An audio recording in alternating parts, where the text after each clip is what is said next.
This book is one of a series called The Illustrated Poets, and in each book you get a selection of poems by one writer and illustrations which are chosen to be appropriate to the texts. And this one being Christina Rossetti, the illustrations are all pre-Raphaelite in nature. I think Christina Rossetti was probably a rather sad, melancholic, lonely person with a strong religious faith. And I would like to read her poem called Eve. I confess that I find it a bit difficult to get the intonation exactly right to do the poem justice, but let us see how it goes. Eve.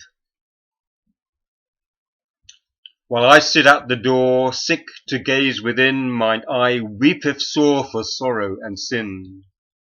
As a tree my sin stands to darken all lands. Death is the fruit it bore. How have Eden bowers grown without Adam to bend them? How have Eden flowers blown, squandering their sweet breath without me to tend them? The tree of life was ours. Tree 12-fold fruited, most lofty tree that flowers most deeply rooted. I chose the tree of death. Hadst thou but said me, nay, Adam my brother, I might have pined away, I but none other. God might have let thee stay safe in our garden by putting me away beyond all pardon. I, Eve, sad mother of all who must live, I, not another, plucked bitterest fruit to give my friend, husband, lover.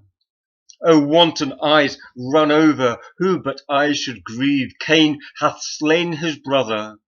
Of all who must die, mother, miserable Eve.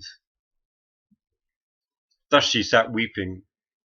Thus Eve, our mother, where one lay sleeping, slain by his brother, greatest and least, each piteous beast, to hear her voice, forgot his joys, and set aside his feast.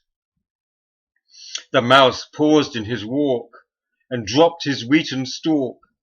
Grave cattle wagged their heads in rumination. The eagle gave a cry from his cloud station. Larks on thyme beds forbore to mount or sing. Bees drooped upon the wing.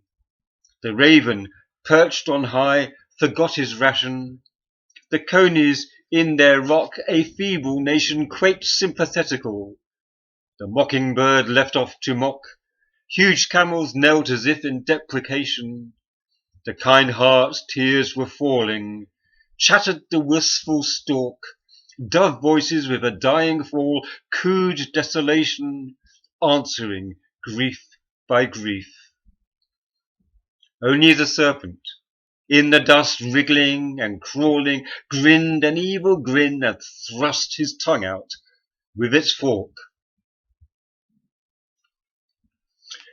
So I take the meaning of the poem to be that Eve is bewailing the fact that the race of man, of which she is the mother, is forever destructive and violent.